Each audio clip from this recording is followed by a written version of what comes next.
la promesa del Espíritu Santo sobre los apóstoles. Dice el versículo número 6: entonces los que se habían reunido le preguntaron diciendo: Señor, ¿restaurarás el reino a Israel en este tiempo? Y le dijo: no os toca a vosotros saber los tiempos o las sazones que el Padre puso en su sola potestad, pero recibiréis poder cuando haya venido sobre vosotros el Espíritu Santo, y me seréis testigos en Jerusalén, en Judea, en Samaria y hasta lo último de la tierra.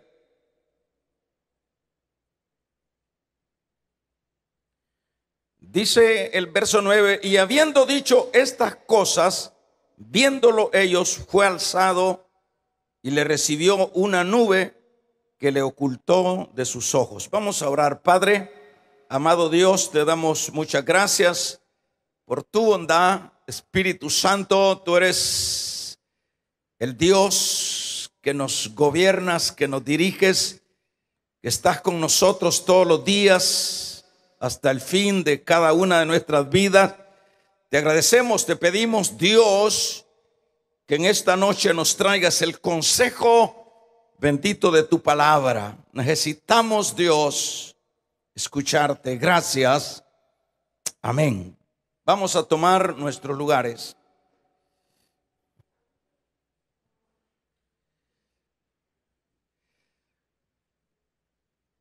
Vamos a hablar del tema en esta noche: ¿qué necesitamos para recibir el bautismo del Espíritu Santo?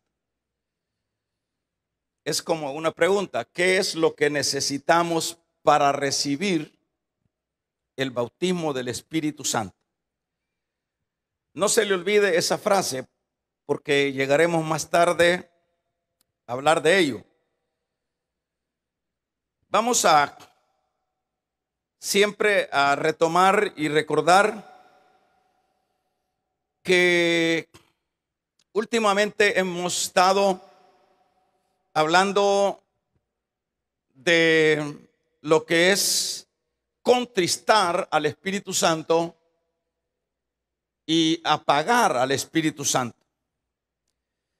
Hemos dicho que la manera como se contrita el Espíritu Santo, es decir, se indispone en la vida de la persona, dado que cada creyente se convierte en el templo y morada del Espíritu Santo. Cuando se contrita, veamos lo que hay una indisposición del Espíritu Santo. No está en su mejor momento, no está en su hábitat, diríamos. Usted puede preguntar, bueno, ¿por qué si es Dios Él tiene que estar bien? Sí, Él es Dios, pero es la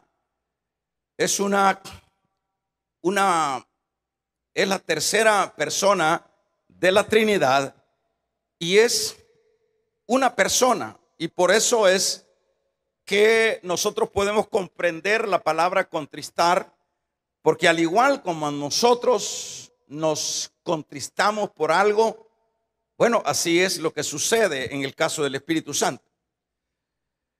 Se contrista cuando decíamos no tenemos un lugar que es nuestro corazón apropiado para que Él se pueda desenvolver, y se apaga cuando nosotros entramos muchas veces en la desobediencia, y en lugar de ser personas que obedezcamos a lo que está estampado en la palabra, y es más, a lo que se predica de su palabra, eso nos permite a nosotros, cuando aplicamos todo eso, permite que la llama del Espíritu Santo esté en su mejor momento.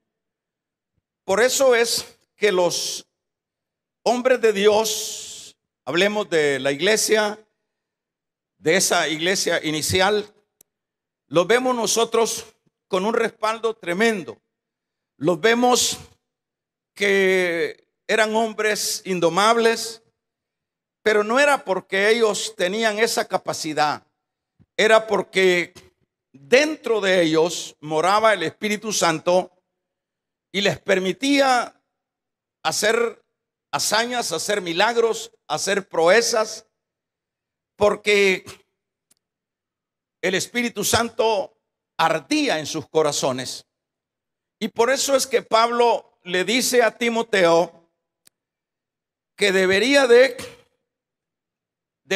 dijo Pablo, le dijo, no apagues el espíritu que está en ti.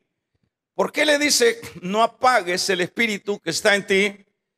Se lo dice porque un Timoteo, si no tiene cuidado de que la condición de su vida muy personal estuviera en condiciones óptimas para que el Espíritu Santo lo usara con prodigios y milagros, esa es la razón por la cual el apóstol le recomienda que no apague, que se cuide, dicho de otra manera. Y eso es, obviamente, hermanos, para cada uno de nosotros, ¿verdad? Ahora, hablando de la persona que es prácticamente esa tercera persona de la Trinidad, decíamos que luego que nosotros nos convertimos a Cristo, nos convertimos a la vez en la casa, en la morada del Espíritu Santo. Fíjese bien, cada uno de nosotros tiene ese honor, tiene ese privilegio de ser ahora el templo y morada del Espíritu Santo. Eso pudiéramos verlo como una de las etapas de las experiencias, de las bendiciones de la vida cristiana. Pero luego de que nos convertimos en la morada del Espíritu Santo, es necesario que cada creyente busque el bautismo. ¿Por qué tiene que buscar el bautismo? Porque el bautismo, hermanos, aparte de que nosotros somos el templo y morada del Espíritu Santo, en el bautismo nosotros recibimos la unción y el poder del Espíritu Santo. Fíjese bien, estoy como descifrando las dos partes. No confundamos que el Espíritu Santo, luego que nosotros venimos a la fe, desde ese momento Pablo dice que, bueno, allá el Señor lo dice en Juan, el capítulo 20, habla de que Él sopló y les dijo, reciban mi espíritu. Ahí les estaba dando el Señor, o les estaba poniendo el sello de su espíritu. Pero cuando Pablo habla de que nosotros fuimos sellados con el Espíritu Santo, se está refiriendo a lo mismo. Y en ese particular venimos siendo, en términos así prácticos y general, venimos siendo entonces la morada del Espíritu Santo. Pero es necesario que el creyente debe de pasar a la otra etapa de lo que es la experiencia del bautismo del Espíritu Santo, que es otra cosa. ¿Por qué le digo que es otra cosa? Porque si los apóstoles, fíjese bien lo que le voy a decir, si los apóstoles, ellos ya de hecho que habían recibido o que ya eran los discípulos del Señor y por ende eran ya la casa del Espíritu Santo luego de que el Señor se fue, si eso hubiera sido ya el todo del Espíritu Santo, Entonces, por un lado, el Señor no les hubiera dicho que fueran a Jerusalén para que fueran investidos por el Espíritu Santo. Si hubiese sido que ya ellos, por ya ser creyentes y que ya ellos eran el templo y morada del Espíritu Santo, que era pues el que el Señor mismo delegó para que anduviera con la iglesia, si eso hubiese sido suficiente, el Señor no los impulsa y no les dice que tienen que pasar a esta otra etapa. Y eso fue lo que ellos hicieron. La gran pregunta es, ¿por qué los apóstoles entonces no se quedaron siendo el templo y la morada del Espíritu Santo solamente, sino que obedecieron a la palabra que el Señor les dijo cuando se levantó? ¿Por qué? Es la pregunta, yo lo estaría haciendo. La pregunta es porque si no venía lo que nosotros conocemos como el bautismo del Espíritu Santo, y por ende viene implícito en ese bautismo lo que son las nuevas lenguas, y por supuesto viene también lo que es la unción y el poder para poder desempeñar lo que era el ministerio de los apóstoles.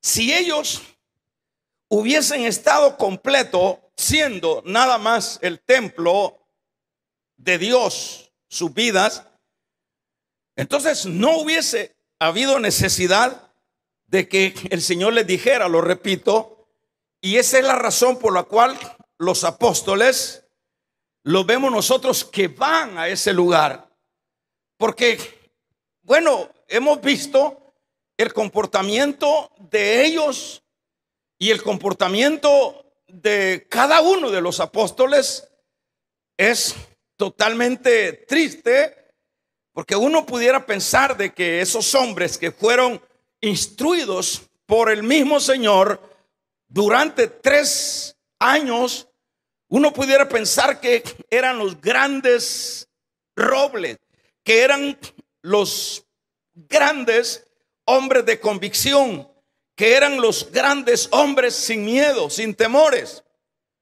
Pero eso no era así. Ellos, usted se recuerda que cuando capturaron al Señor, bueno, el mismo Pedro, el Pedro que nosotros lo vemos después en la esfera del poder y de la unción del Espíritu Santo, nosotros vemos a ese Pedro, hermanos, pusilánime, un Pedro miedoso, un Pedro que llega a negar 3 veces al Señor. ¿Pero por qué?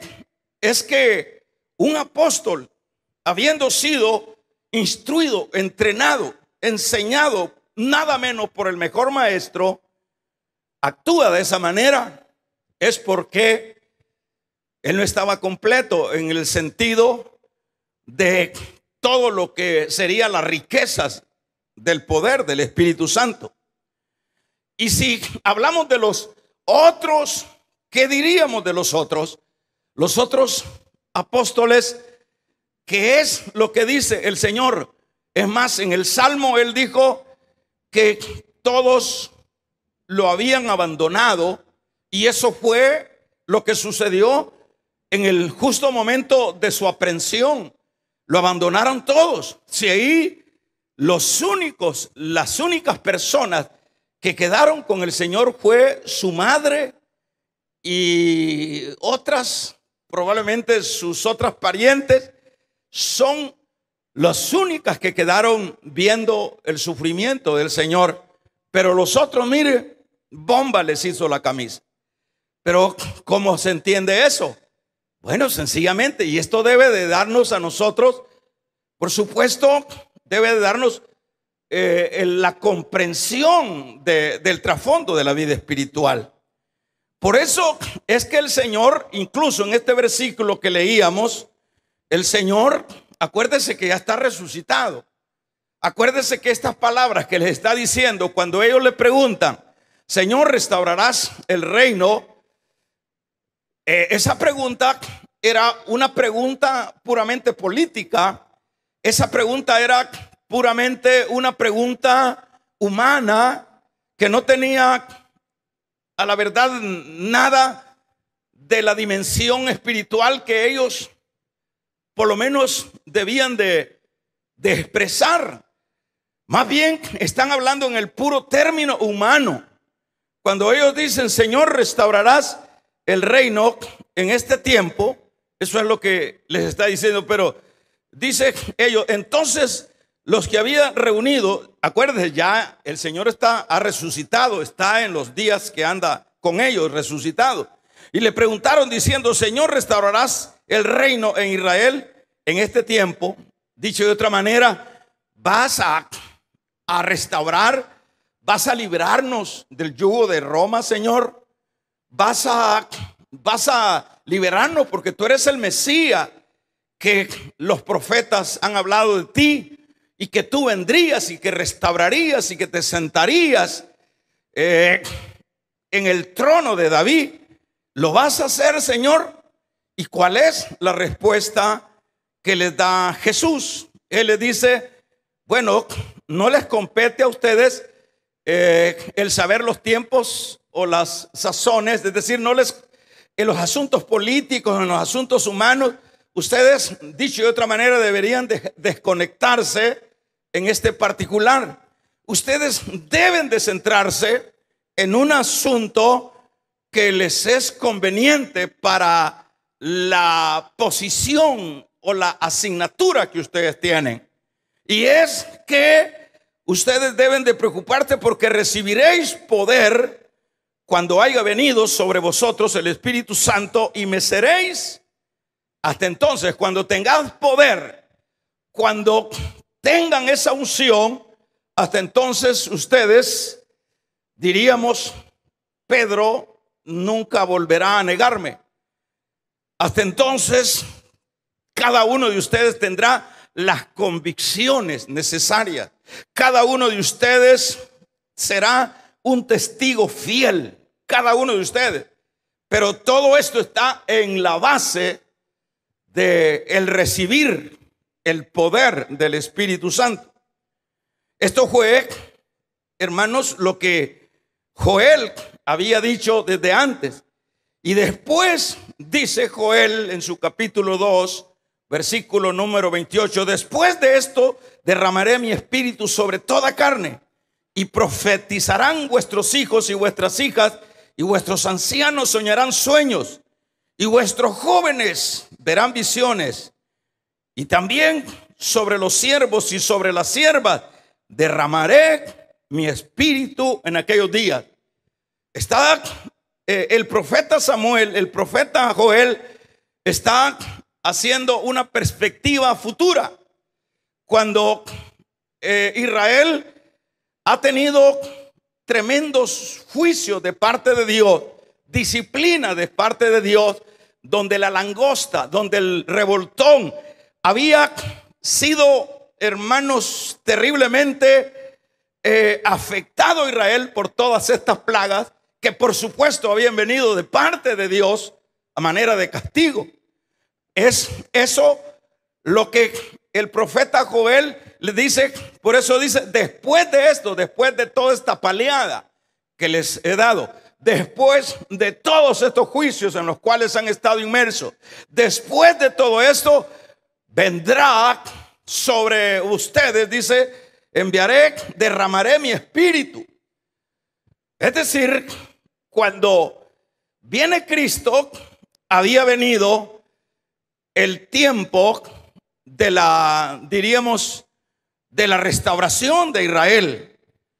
Cuando está el Señor en su ministerio, prácticamente estaría hablando el Señor, ya en este caso, estaría hablando de que eso era lo que necesitaba Israel y que la venida de Cristo sería su restauración. Serían los tiempos de gloria, serían los tiempos bendecidos para Israel. Pero ahora el problema es que Israel no percibió, hermanos, la bendición que les llegó a su propia casa, a su propio país.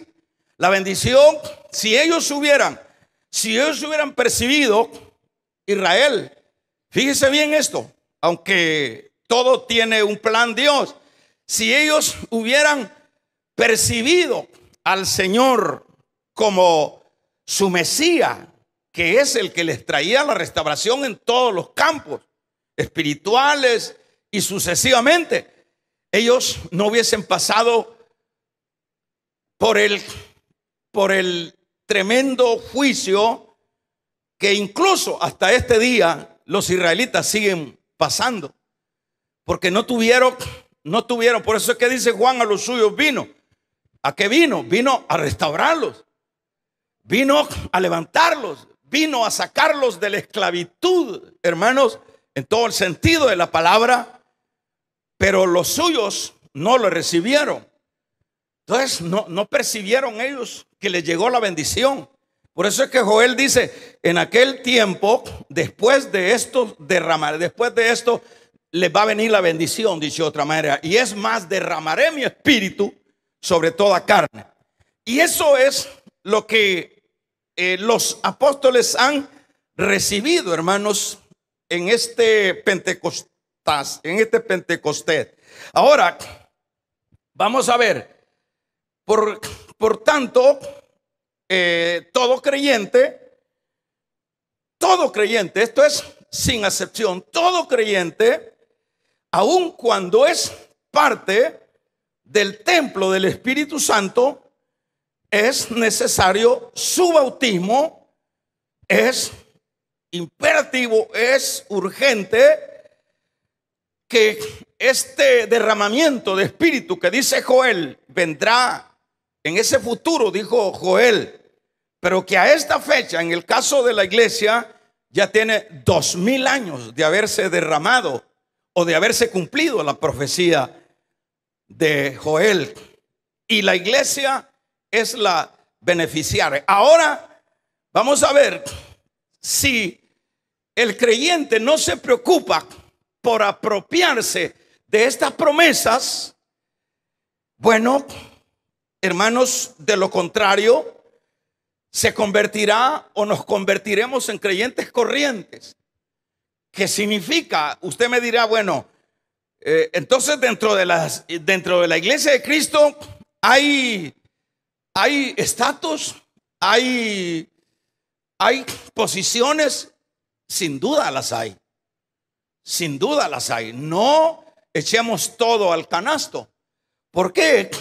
Porque si nosotros vemos en el caso de los 12 apóstoles, habían 3 de ellos que eran los que siempre el Señor les daba a conocer misterios, les mostraba cosas, hermanos, que no se las mostraba a los otros 9. ¿Qué quiere decir eso? ¿Por qué entonces Dios hace acepción de personas? No, es que Dios siempre va a ver, hermanos, el interés, el anhelo, el amor, la entrega de cada discípulo, y de acuerdo a ese interés y a esa entrega es como Dios va sacándolos del grupito y llevándolos a posiciones diferentes a los otros, que probablemente, no con el probable, sino que los otros 9, usted no puede decir que no eran discípulos del Señor, eran el Señor mismo los había escogido, pero ellos no disfrutaban de lo que disfrutaban los 3, que era Pedro, Juan y Jacob. ¿Qué es lo que disfrutaba Pedro, Juan y Jacob?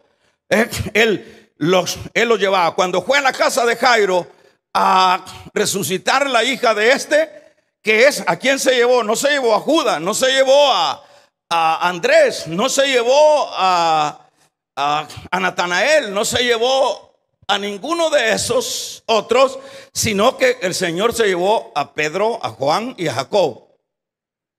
Y esos fueron los que vieron la resurrección de la niña. ¿Y por qué allá en el capítulo 9 del libro de Lucas o del Evangelio de Lucas, por qué dejó los otros 9 allá abajo? ¿Por qué los dejó abajo del monte y subió con 3 arriba? ¿Por qué subió? No es porque el Señor tenía preferencia, es porque siempre dentro del cuerpo del Señor, que es la iglesia, hay unos que no pasan de ser gente acomodada, pero hay otros que quieren despegar del acomodamiento. Gracias por ese amén. ¿Verdad? Siempre hay, y tristemente es la mayoría, hermanos, de los acomodados. ¿Verdad? Entonces, de lo contrario, si el creyente se queda solo con ser el templo y morada del Espíritu Santo, bueno, sería bueno toda vez cuidar a su templo y no contristar al Espíritu y no apagar al Espíritu. Pero lamentablemente somos muy descuidados por lo general. Pero no sería tampoco un creyente completo en el sentido como, a poner el ejemplo un poco no adecuado, no sería el creyente 4x4, ¿verdad? ¿Por qué le ponen a ese vehículo 4x4? Porque ese vehículo tiene doble, tiene de montaña, puede subir a los lugares más incómodos, pero no lo hace un automóvil corriente. Entonces, si el creyente quiere ser el creyente corriente, común, aquí no estamos cuestionando lo que es la salvación. Ya la salvación la otorgó el Señor. Vamos a regalarle ofrenda de palmas al Dios de la gloria. Ya la salvación la otorgó el Señor. Pero entonces yo me quedo siendo el templo y morada del Espíritu Santo. Bueno sería que cuidáramos nuestra morada y dejáramos de hablar malas palabras, y hablar mentiras, y hablar barbaridades, para que el Espíritu Santo, por lo menos, dice Pablo en capítulo 8 de Romanos, que Él intercede por nosotros, Él nos guía, Él está en nuestras necesidades, pero no es el todo. El creyente necesita el power, el creyente necesita la unción, porque sin esa unción del Espíritu Santo que se otorga cuando el creyente es bautizado, el creyente no pasa de ser el creyente corriente. El creyente no pasa de ser el creyente, hermanos, que le falta el poder, el creyente cómodo, el creyente corto de visión. ¿Conocemos nosotros? Yo le hago la pregunta, ¿conocemos nosotros algún creyente? Vamos a ver, algún creyente que viva en la comodidad, hermano. ¿Quién es ese creyente que vive en la comodidad? Ese creyente que no hace nada. Ese creyente que a duras penas de arrastra muchas veces. Logramos hacer lo básico dentro de la vida cristiana. ¿Es eso lo que quiso Dios? ¿Para eso entrenó el Señor a sus discípulos? No. El Señor les entrenó. Primeramente, diríamos, le dio, hermanos, la práctica. O diríamos, y luego de que les dio la teoría, les dio la práctica, les impulsó para que fueran a la práctica a través de la unción del Espíritu Santo. Entonces, en este caso, el creyente podrá ser ese creyente, ese que no se preocupa por la unción del Espíritu Santo, ese creyente común, el creyente que a duras penas logramos hacer lo básico. ¿Cuál sería lo básico? Y eso sería bueno, por lo menos lo básico.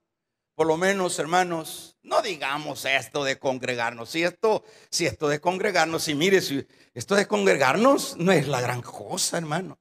Y usted dice, mire el esfuerzo que hago si usted fuera aquí a Santa Lucía, todos los días, todos los señores que están en recuperación de Alcohólicos Anónimos, una calle entera, eso es de todos los días. Por eso no se crea o no nos creamos que es un gran esfuerzo por lo menos congregarnos. No, esto de congregarnos es como que usted diga que es un gran esfuerzo ir a la mesa para comer los alimentos. Vamos a regalarle ofrenda de palmas al Dios de la gloria.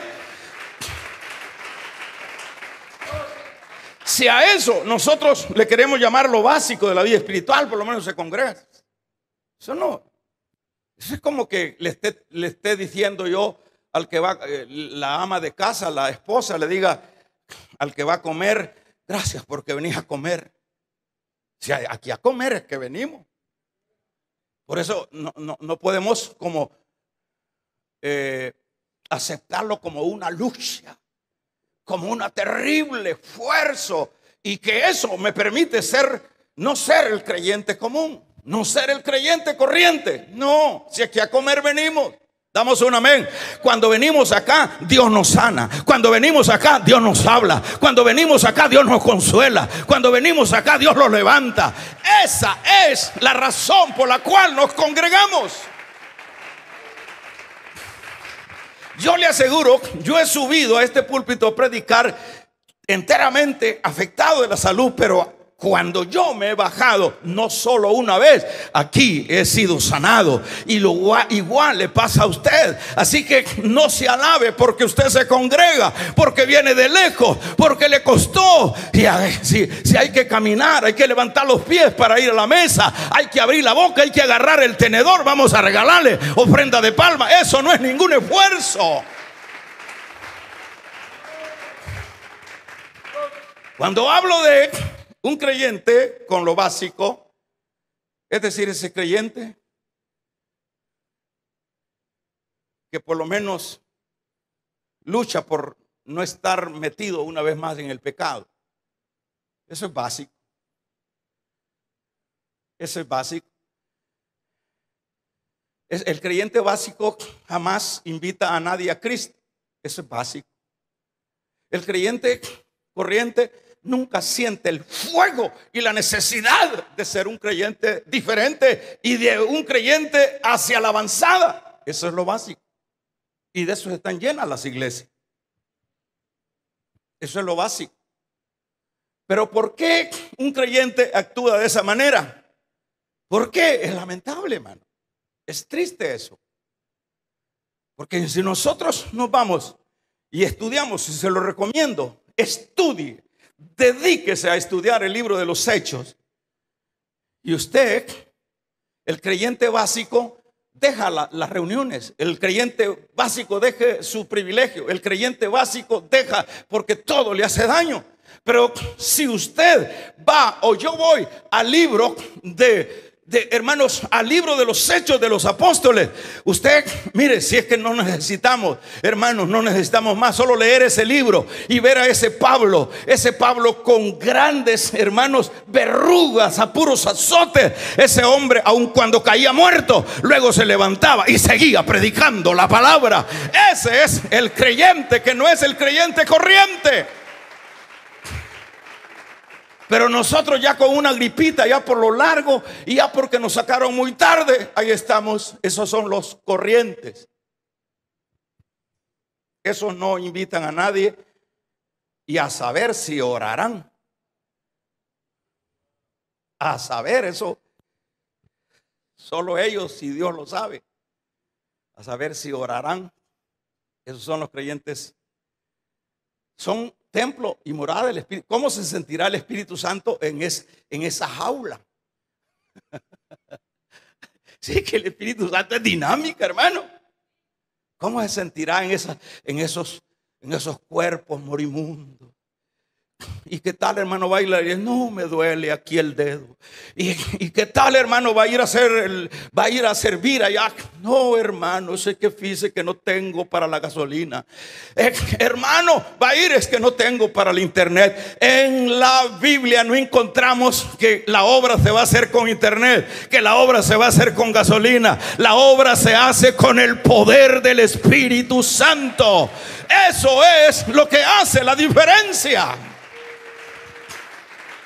Pero ¿quiénes son esos creyentes que dicen no tengo para la gasolina, que muy largo, que me duele un pie, que me duele un pelo, que me duele una uña, que viene la tormenta? Los corrientes, que apenas son templo y morada del Espíritu Santo. ¿Y cómo se ha de sentir el Espíritu Santo en esos cadáveres? Amén. Den un amencito, pues. Yo no estoy hablando de usted. Yo estoy hablando de esa pasividad de esos creyentes, que es una pesadilla venir a un culto, cuando es a comer que viene, cuando es a ser sanado que viene, cuando es a ser levantado que viene. Creyentes corrientes, y se quedaron sin visión. Ellos no tienen ninguna visión. Es más, a saber si estarán esperando al Señor. Ahora, qué triste es. Entonces, por eso es que el Señor les insta: vayan al aposento alto. Y fueron 120. Y allí estuvieron en el aposento alto los 120 hermanos que la palabra dice. Y vamos a ver, vemos que los de Samaria recibieron el poder del Espíritu Santo. Y vemos que, hermanos, aquellos de Éfeso recibieron el Espíritu Santo, ya eran iglesia. Y vemos que Pablo recibe el Espíritu Santo. Tremendo, hermanos, cómo es que ellos reciben. Y por supuesto, ellos reciben la unción, reciben el poder. Damos un amén. Vamos a regalarle ofrenda de palmas al Dios de la gloria.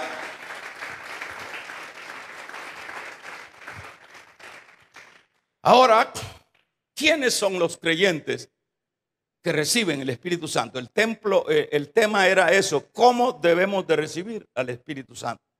¿Quiénes son los creyentes que reciben el Espíritu Santo? Uno, gente intrépido, sin esa investidura de poder. No me diga eso, porque estaría entonces en contra de la palabra. Porque si no, el Señor no les hubiera dicho: ustedes no tienen que estar viendo en los asuntos políticos. Ustedes la preocupación debe ser que vendrá el momento que recibirán el poder del Espíritu Santo, y entonces me serán testigos aquí, allá y por allá. Y ellos lo entendieron. Ahora, ¿qué es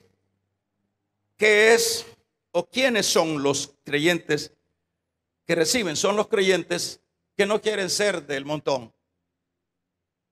Son templo y morada del Espíritu Santo, pero no quieren ser solo templo. Quieren honrar al Espíritu Santo con las riquezas de Él mismo. Entonces, ellos no quieren ser comunes.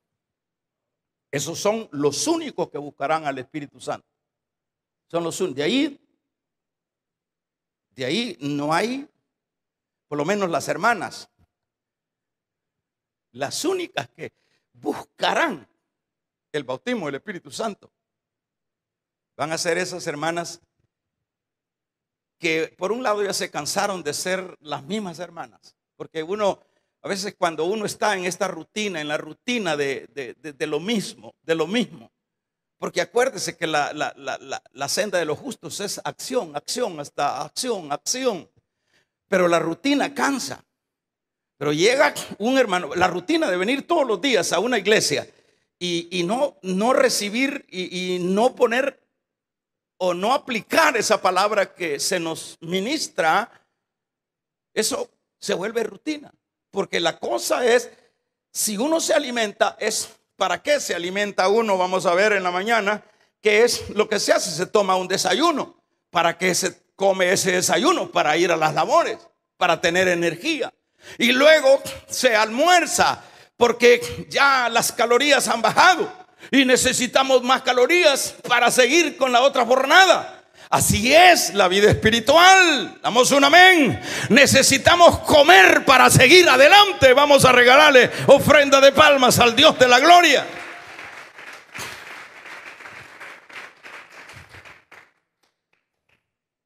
¿Serán creyentes? Un montón. Creyentes, hermanos, que son iguales a todos, ¿verdad? Dice, miren miren al pastor acomodado, ya todas las ovejas quieren ser como el padre. Miran al pastor que anda en pecado, ya todas las ovejas andan buscando el pecado. O sea que quieren ser de lo común. Pero uno debe de empujarse uno mismo, hermano. Así como lo oye uno mismo. Este cuerpo, dijo el Señor, a la verdad, la carne está indispuesta, pero el espíritu quiere. A esta carne hay que empujarla. Esta carne dice, no, hay que empujarla. Deje de llorar, deje de quejarse, deje de ver las miserias. Veamos la grandeza del Espíritu Santo. Veamos cosas grandes. Que se oiga un poderoso amén. Llorando, ay, llore. Lea el libro de los Hechos y se va a levantar, pero léalo con entendimiento y en el espíritu.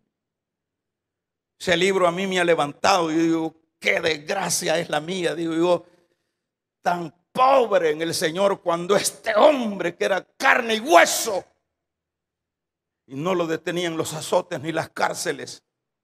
¿Por qué? Porque tenía la unción del Espíritu Santo. Lo recibió cuando Ananías llegó y le puso la mano, le dijo, recibe. Capítulo 9. Recibe, Pablo, el Espíritu Santo, y se le cayeron las escamas. Y luego se levantó ese gigante. Y sucesivamente. Entonces, esos que quieren el Espíritu Santo, ¿quién es el que tira la toalla? El que no tiene al Espíritu Santo. Digámoslo, ayúdeme a decirlo. ¿Quién es el que tira la toalla? El que no tiene el bautismo del Espíritu Santo. Porque sin el bautismo nos falta convicción. Ahí tenemos a Pedro. Sin el bautismo nos falta visión. Sin el bautismo somos cobardes. Sin el bautismo tiramos la toalla y nos quedamos acomodados. Son creyentes que quieren ver frutos, por eso buscan la unción del Espíritu Santo. Creyentes que quieren ver frutos. Creyentes que anhelan al Espíritu Santo. Esa fue la actitud de los 120, 1:15 de Hechos. Y eran como 120 que estaban en la disposición de ir al aposento alto. Y dijeron, no, tenían hijos, sí. ¿Cuántos creen que tenían hijos? Eran señores que tenían Pedro tenía su mujer y tenía hijos sin duda, hijas. Solo que la Biblia no lo relata, solo menciona a la suegra. Pero es más, ni a la mujer de Pedro, solo sabemos que tenía mujer porque tenía suegra. Amén. Tenían hijos, tenían tripas que alimentar, damos un amén. Tenían otras bocas que cuidar, pero hay una cosa prioritaria y las prioritarias son las de Dios. Y hay que ser creyentes, hay que ser creyentes. Y ellos corrieron al aposento alto. Que se oiga un poderoso amén. Esa fue la actitud de los 120. No eran gente, no eran ni solteros, ni eran viudos, ni viudas, pero ahí estaban los 120. Y estaban esperando esa manifestación. Esa fue, hermanos, los discípulos fueron usados en diferentes áreas. Luego de eso, las convicciones que tuvieron, hermanos, el caso de Pablo, en lugar de llorar en la cárcel, el caso de Esteban, un diácono, el hombre que conocía la palabra magistralmente, era un diácono. Dicho de otra manera, era un servidor de Dios, pero no era de la categoría de un apóstol. Era un servidor nada más. ¿Y a quiénes fueron que escogieron los apóstoles? Dice, este lugar lo van a ocupar gente de buen testimonio, gente llenas del Espíritu Santo. ¿Y por qué es que Esteban no le arruga la cara a las piedras? ¿Por qué es que Esteban no empieza a llorar por su papi, por su mami, por su trabajo, por sus cositas? Más dice que en ese momento el Espíritu Santo, el fuego del Espíritu Santo lo quemaba. Por eso es que Pablo le dijo: aviva el fuego que está en ti. Esteban había avivado el fuego y el fuego no le permitía, no es que no sentía dolor, pero él veía más allá, a tal grado que dijo: veo al Padre en su trono y a su Hijo a su derecha. Y eso fue lo que más le causó la muerte, porque le rechinaban los dientes a los enemigos de la gracia. Damos un amén, iglesia. Esos hombres tenían el poder. Esos hombres, hermanos, en el Espíritu tenían el poder, tenían las convicciones, tenían el discernimiento. El caso de Pedro, cuando viene Ananías con todo su cuento, que es lo que dice Pedro. Pedro, por el Espíritu, discierne que aquel hermano es un hermano que le ha dado cabida al diablo. El que está en el Espíritu no se lo almuerza el diablo. Conoce las estrategias de los mentirosos. Vamos a regalarle ofrenda de palma al Dios de la gloria. El que anda en el Espíritu. Y le dijo: Ananías, vendiste la heredad tal cual. Sí, le dijo. ¿Diste todo, Ananías? Sí, le dijo. La heredad era tuya. La heredad era tuya. ¿Por qué permitiste que Satanás te metiera veneno, mentiras? ¿Por qué tú eras un cristiano, eras templo del Espíritu Santo? ¿Por qué permitiste, Ananías? Le dijo Pedro, parafraseando. ¿Por qué permitiste, Ananías? ¿Por qué le diste cabida al diablo? Eso se aplica en aquellos que dan medio diezmos y ahí andan escondiendo el sobre, para que de nada sirve que escondas el sobre. Si aquí con quien tenés que tener cuidado es con Dios. Vamos a regalarle ofrenda de palmas al Dios de la gloria. Damos un amén. No importa que escondas el sobre y no importa que hagas ahí trampas con tu diezmo. Dios no puede ser engañado. Amén, amén. Me decía un hermano, que no es el tema: mire, yo tengo un negocio y ¿cómo hago para dar el diezmo? Porque yo doy así calculado. No es calculado, así está en la Biblia ahí. 10ª parte dice. Así que no es calculado. Pero uno se las ingenia haciendo trampas. Mire, así le pasó a Ananías, trampero. Por cuanto no le has mentido a Dios, sino al Espíritu Santo, ¡pah! El poder del Espíritu sobre Pedro. Por eso es que un cristiano lleno del Espíritu, usted tiene que tener cuidado cuando quiera mentir, cuando quiera llevársela de inteligente, porque el Espíritu es el mismo. El que tenía Pedro, muchos creyentes todavía lo tienen. Amén, amén. Vamos a ver. El que no tiene el Espíritu le pasa las de los hijos de Seban. Los hijos de Seban, en el capítulo número 19 de Hechos, vieron que Pablo con el Espíritu eran carreras que le sacaba y desendemoniaba a los endemoniados. Y llegaron los hijos de Esteban. Los de Esteban era un sacerdote judío mafioso, religioso, truquero, el tal Eseba, que era el papá de esos muchachos. Por eso los padres, también esto para los padres, debemos de insertarles la verdad de Dios a los hijos. Porque ahí hay que culpar a Eseba, que no les instruyó. ¿Y qué pasó? Demonio, te sacamos en el nombre de Jesús, el que predica Pablo. Hay cristianos sacando demonios. Tengan cuidado de andar sacando demonios si no tiene el Espíritu Santo. ¿Y qué fue lo que hicieron? ¿Qué fue lo que hicieron?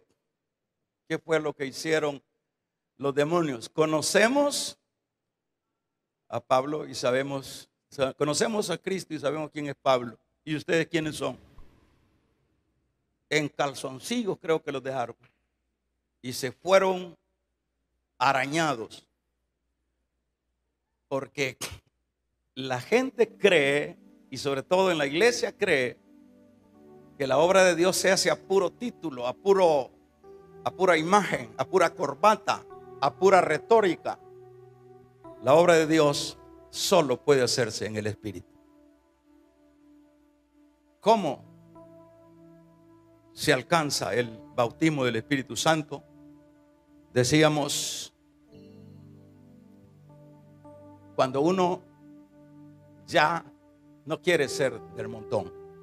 Vamos a ponernos de pie.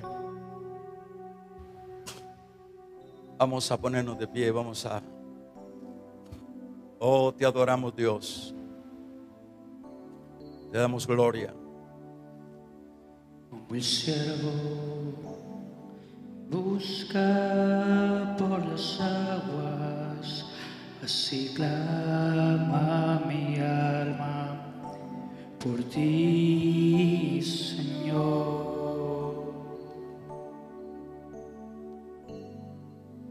Día y noche yo tengo sed de ti, solo a ti buscaré.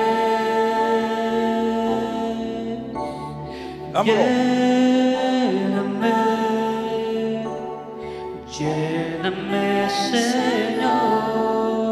Sí, Señor. Dame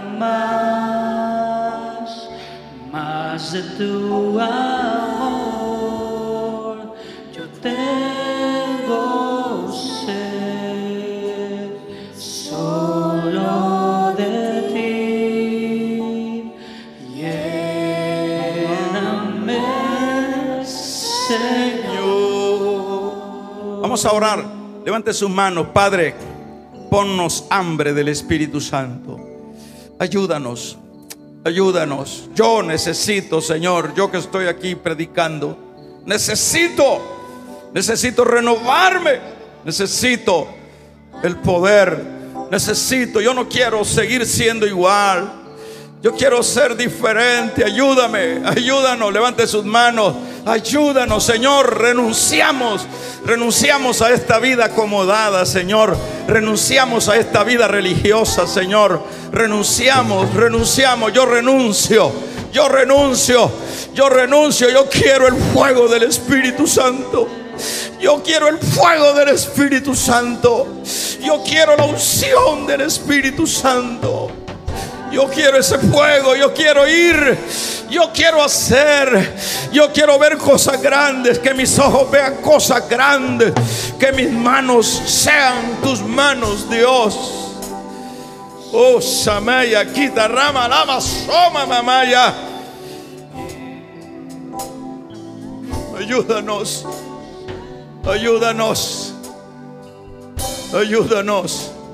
¿Para qué sirve un cristiano acomodado? No servimos acomodados, no servimos. No somos lo que tú quieres. Ayúdanos, ayúdanos, ayúdanos, ayúdanos. Las hermanas diaconisas levanten su mano, dígale: yo no quiero ser una diaconisa del montón.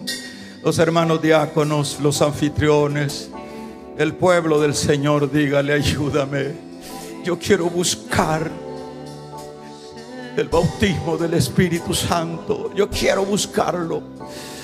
Me estoy muriendo, ya me estoy aburriendo de venir a la iglesia. Te vas a aburrir porque se te vuelve rutina tu vida espiritual.